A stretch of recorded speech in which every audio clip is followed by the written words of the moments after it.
Hi, I'm Jay, and I've lived with essential tremor since about 1987. Um, they told me that the treatment would be worse than the condition, and I have developed a bunch of coping strategies to help me deal with it.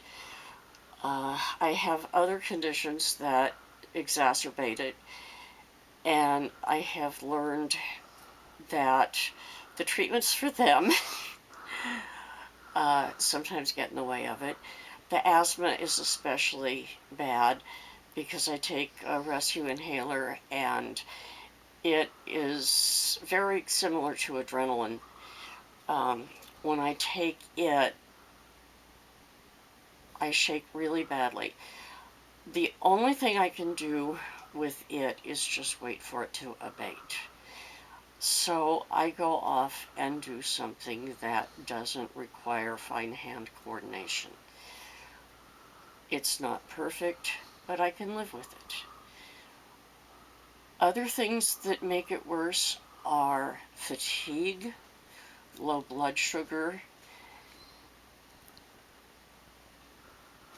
I want to say excitement because excitement and fear are the same thing. They are both adrenaline. Fear is bad adrenaline, excitement's good adrenaline, but they're both adrenaline. And they'll both exacerbate the tremor. The calmer I stay, the less I tremble. Blood sugar is easy, just eat.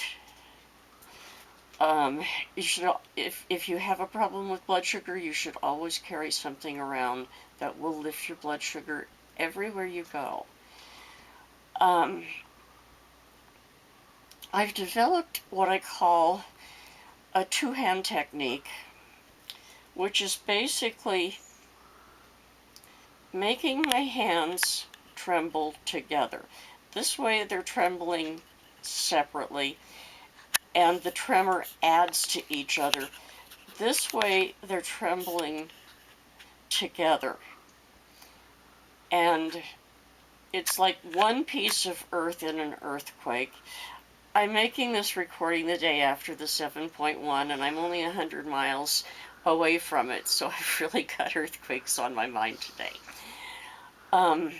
If you have the two sides of the fault, you're like this. If you have the one part of the plate, you're like this. It's really easy here because you just put the heel of your hand or your little finger on the rim, and you put it in and back up. And again, anchor it in and back up. If you're working without a hoop, it gets a little hairier, but you can still do it. I'll take and anchor the cloth with my thumb and index finger, and I'll put my other fingers out here.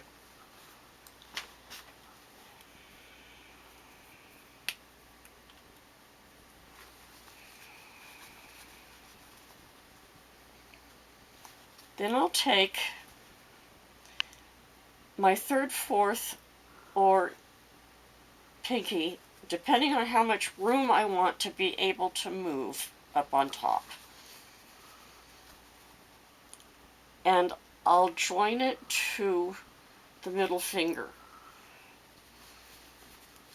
I'll position where I want to be able to move.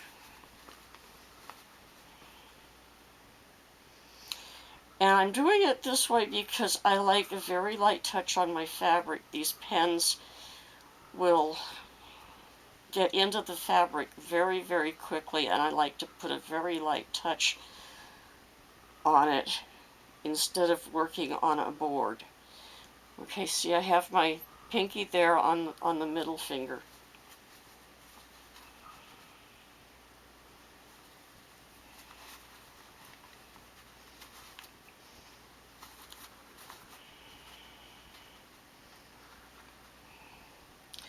and then I'll brush very lightly.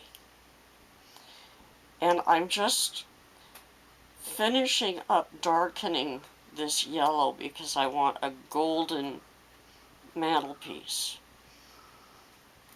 And I'm still darkening it a little. You can't see that I'm darkening it all that much, but I'm still darkening it just a little to get that very yellow obscured.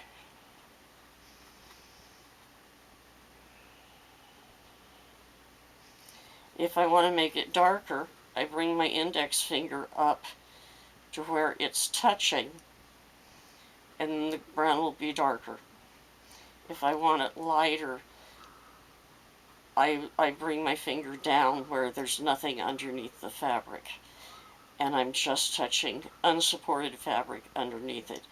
But I still have this middle finger supporting my pinky, so my hands are quaking in unison instead of separately. But the real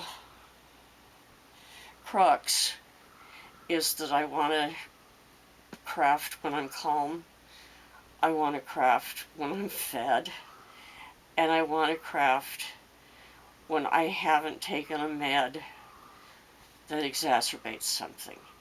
Anyway, I hope this has helped. And, oh, I want to say that I've been dealing with it since 1987, and it hasn't gotten any worse. And I recently asked my neurologist if there's any relationship between essential tremor and Parkinson's. He said it affects the same part of the brain, which is right down at the bottom between the cerebellum and the brainstem. It's the coordination part of the brain. He says there is a very, very slight raised incidence of people with essential tremor getting Parkinson's disease, but it's so slight that I should not worry about it. I'm 69. My condition has been stable since 1987. I'm not worrying about mine. I hope you won't worry about yours. Take care. Have a great night. Happy crafting. Bye-bye.